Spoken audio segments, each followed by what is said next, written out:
Lyria sat in her high tower room, looking out at the city below. The sun reflected off the shining glass buildings, making the streets glow with colors that seemed almost unreal. From up here, life looked perfect. People moved in patterns, merchants sold luxury goods, and guards walked calmly with pride. Lyria's family was wealthy beyond imagination. They owned half the city, controlled vast businesses, and lived lives full of comfort. But to Lyria, it all felt empty. She had everything a young alien could wish for: clothes made from rare fabrics, jewels that sparkled like stars, and servants ready to obey her smallest command. Yet she could not remember a time when someone had ever been kind to her for who she truly was. Everyone she met wanted something from her: favor, influence, or money. Even her friends laughed when she spoke about her feelings, calling her naive. Lyria sighed. "I want to know what real kindness feels like," she whispered to herself. Not because someone has to be kind, but because they want to. That day she made a decision. She would leave her tower, her jewels, her wealth, and go into the city disguised as a beggar. She would walk among people who had nothing, people whose hearts were untouched by status. She wanted to discover if anyone could be kind without expecting anything in return. She spent hours preparing. She tore up old rags from her wardrobe, smeared dirt on her face and hands, and cut her long, bright hair so it looked unkempt. The transformation was complete. When she looked in the mirror, she barely recognized herself.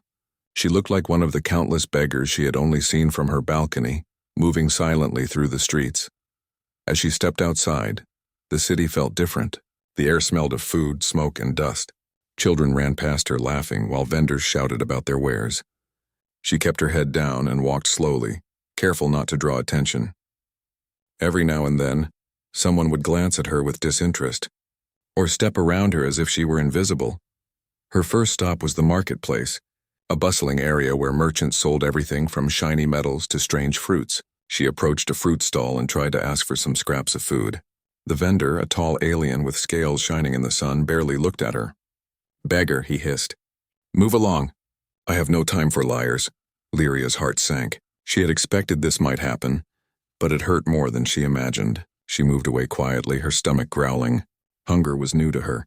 She had never felt the sharp emptiness of not having enough to eat. Her body, used to delicacies and comfort, shivered in the cold wind.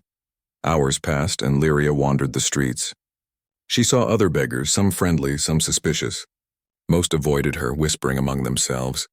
She tried offering a smile, a small greeting, anything to connect, but her efforts were ignored. It felt as if kindness did not exist here.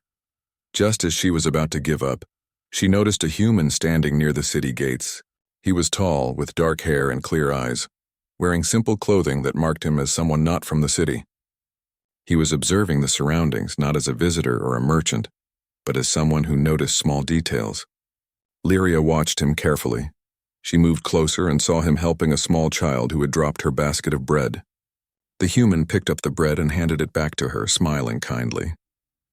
Lyria's heart warmed. This was what she had been looking for, someone who acted without expecting anything in return. Encouraged, she approached him carefully, making sure she looked like a beggar. "Excuse me," she said softly. "Could you spare some food?" The human turned to her, his eyes calm and friendly. He knelt down to her level and handed her a piece of bread. "Here, take this," he said. "Make sure you eat slowly. You need your strength." Lyria was stunned. No one had ever spoken to her like this. She took the bread and nodded, unable to speak at first. The warmth in his eyes was different from the polite smile she had seen in her world. It was real. "Thank you," she finally managed. I don't know how to repay you." The human shook his head. "You don't need to repay me. Just stay safe." For the first time in her life, Lyria felt hope. She stayed near him for hours, watching how he interacted with others. He helped the elderly carry their bags, guided lost children to their parents, and even offered water to animals struggling in the heat. Everywhere he went, he made a small difference. Lyria realized that this was the true meaning of kindness. It was not about wealth, power, or appearances. It was about choosing to care even when no one was watching. As the sun began to set, casting long shadows across the streets, Lyria found herself sitting beside him on a small bench. She wanted to speak more, to learn everything about him, but she was also scared. What if she revealed herself too soon? What if he rejected her when he found out she was wealthy? "Why do you help people so much?" she asked quietly. breaking the comfortable silence. The human looked at her with a thoughtful smile. Because it feels right. Everyone deserves help sometimes.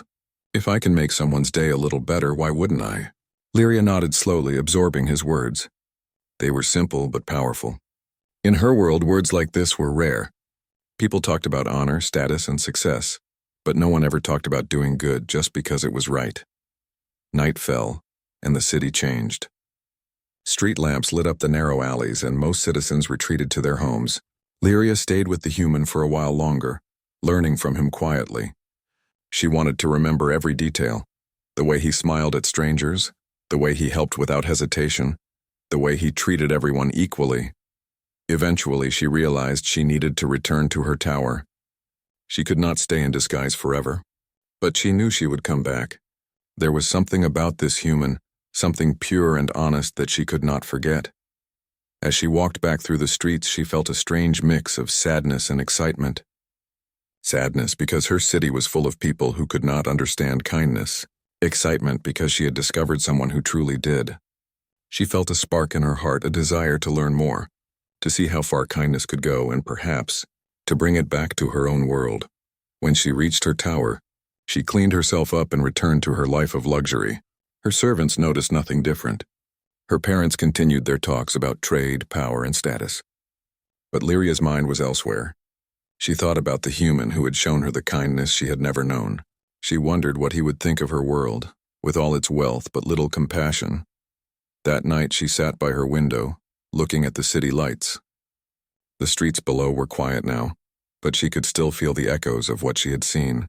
She made a promise to herself. She would continue her experiment.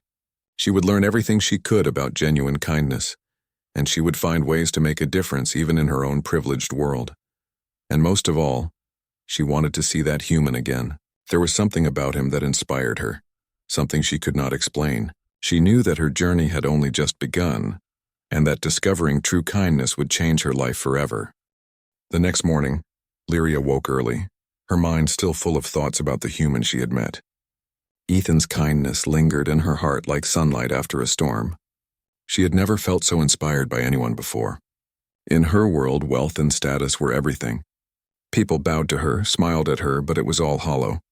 Ethan's actions were different. They were real, simple, and pure. She knew she had to see him again. Dressing again in her disguise, she moved quietly through the city streets. She had memorized the streets from the day before, and she knew where he might go. The marketplace, the fountains, the places where children played, these were the spots where kindness often appeared. She searched for him carefully, hoping to observe him again without being noticed. It didn't take long. She found him near a fountain, helping an elderly alien carry a heavy basket. He noticed her presence but did not treat her differently. He smiled kindly and nodded, as if acknowledging a familiar face. Lyria felt a warmth in her chest. She stepped closer, pretending to stumble slightly so he would offer help. "Careful," he said, catching her arm gently. "Are you all right?" "Yes," Lyria whispered, trying to hide the excitement in her voice. I'm fine. Thank you." Ethan's smile was calm and genuine. "You don't need to thank me. Just be careful." She walked beside him for the rest of the morning, watching how he treated everyone with respect. A young boy dropped a small crate of fruits, and Ethan helped him lift it back up. A stray dog ran near them, hungry and cautious, and Ethan shared a piece of his food with it. Lyria's heart swelled. This was exactly what she had been looking for: selfless acts, unprompted and unmeasured. After a while, she gathered the courage to speak. "Why do you do all this? You don't even know me." Ethan looked at her and laughed softly. "That's exactly why. Kindness doesn't need a reason. It's a choice, not a reward. If you help someone, it makes life better, for them and for yourself." Lyria listened carefully, storing every word in her memory. She realized that kindness was not just about grand gestures. It was the little things: noticing someone struggling, offering a smile, sharing what you had, listening when others needed to speak. Her world had taught her that importance came from status and power, but now she understood that real value came from actions that lifted others without expecting anything back. Days passed, and Lyria continued her visits in disguise. Each time she learned more about human nature and kindness. She observed Ethan helping strangers, giving them directions, food, and support. When she tried to test others in the city with the same experiments, she often faced disappointment. People ignored her, scolded her, or pretended not to see her. But with Ethan, she saw patience, understanding, and respect every time. One afternoon, Lyria faced a moment that challenged her courage. A group of alien children ran past her, playing a game that involved collecting small stones. One of them tripped, falling hard onto the street. The other children ran away laughing, leaving the injured child behind. Lyria felt the urge to help but hesitated. If she intervened as herself, the child would recognize her as wealthy and influential, and the act would lose its sincerity. Ethan arrived moments later, noticing the child immediately. He knelt, checking to make sure there were no serious injuries, and offered comforting words. Lyria felt tears rise in her eyes. She understood now that this was more than simple help. It was empathy, the ability to feel what others felt and act to ease it. That evening, she returned to her tower, her mind buzzing with ideas. She could not ignore what she had seen. If her world could adopt even a fraction of this kindness, life could change dramatically. She imagined a city where people helped each other without expecting favors, where children were safe and nurtured, where wealth was used to support rather than control. The thought filled her with hope and determination. As the night deepened, Lyria made a bold decision. She wanted to reveal herself to Ethan, not as a beggar but as who she truly was. She wanted him to see that her interest in kindness was real, not just a fleeting curiosity. She prepared for the meeting, wearing her finest clothes this time. Her jewels glimmered, her hair flowed like silver silk, and her presence radiated confidence. Yet she worried. What if he thought her intentions were shallow? What if he preferred the humble Lyria he had met on the streets? She found him near the city gate, looking out at the distant horizon. He seemed unaware of her approach. "Ethan?" she called softly. He turned, his eyes widening in surprise. "You? It's really you?" Lyria smiled, a mixture of nervousness and relief. "Yes, it's me. I wanted you to see the real me." Ethan studied her for a moment, then smiled warmly. "You look different, but it doesn't change anything. The kindness you learned, it came from you choosing to care. That part hasn't changed." Lyria felt a surge of emotion. She had feared judgment but found acceptance instead. They walked together, talking about her world, her family, and her desire to make a change. Ethan listened attentively, offering insights from his human perspective. He spoke about small actions, consistent effort, and patience. He reminded her that real change was gradual and often required courage to face resistance. Over the next weeks, Lyria began implementing small acts of kindness in her own world. She started with her staff, treating them with respect, listening to their needs, and providing support. At first, they were suspicious, thinking her change was temporary or motivated by orders from her family. But Lyria persisted, demonstrating genuine care. Gradually, they responded in kind, creating a ripple effect that touched more people than she could have imagined. She continued to meet Ethan, learning new ways to help. Together, they organized small projects, feeding the hungry, repairing homes, teaching children, and offering medical aid to those in need. Each effort brought a sense of fulfillment Lyria had never felt before. Wealth had never given her satisfaction like this. She discovered that true happiness came from lifting others and witnessing the change she could inspire. One day, while walking through the city with Ethan, they encountered a woman struggling to carry a heavy load of supplies. Lyria instinctively moved to help, and Ethan offered guidance. Together, they lifted the load and delivered it to the woman's home. She thanked them with tears in her eyes, and Lyria realized that even the smallest act could have a lasting impact. As time went on, Lyria's influence began to spread. People in her city started noticing her consistent kindness. They were curious, some skeptical, but slowly, her example inspired others to act compassionately. Aliens who had once ignored beggars began offering small gestures of help. Shops offered discounts to those in need. Children learned that generosity was more important than wealth. Lyria understood that change was possible, even in a world obsessed with status. Through it all, Ethan remained by her side. He never sought recognition or reward.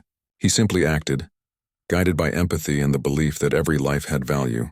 Lyria admired him not just for his kindness but for his unwavering integrity. He taught her that true leadership was not about commanding respect, but earning it through actions that improved lives. Months passed, and Lyria's relationship with Ethan grew stronger. They shared laughter, stories, and challenges. She admired his patience and wisdom, and he respected her determination and heart. Together, they created a vision of a better world, one small act at a time. Eventually, Lyria returned to her family, prepared to take on a larger role in changing the city. She shared her experiences and insights, demonstrating that kindness and influence could coexist. At first, her family doubted her, dismissing her as idealistic. But when they saw the changes in the streets, in her staff, and in the community, they began to understand the power of genuine compassion. Lyria smiled quietly to herself. She had set out to discover kindness and found it in a human who showed her the way. But she had also discovered something more, the strength within herself to make a difference. Her world was not perfect, but with patience, courage, and empathy, it could become a place where kindness was valued as much as wealth. And as she looked at Ethan, standing beside her with a gentle smile, she knew that their journey together had only just begun. Together they could inspire change, not through power or status, but through acts of genuine care, proving that kindness could thrive anywhere, even in a world built on wealth and privilege. Lyria had discovered the truth she had been seeking. True kindness is not given for reward or recognition. It is chosen, nurtured, and shared. And with Ethan's guidance, she was ready to lead, not as a wealthy alien girl, but as a force for good in her world.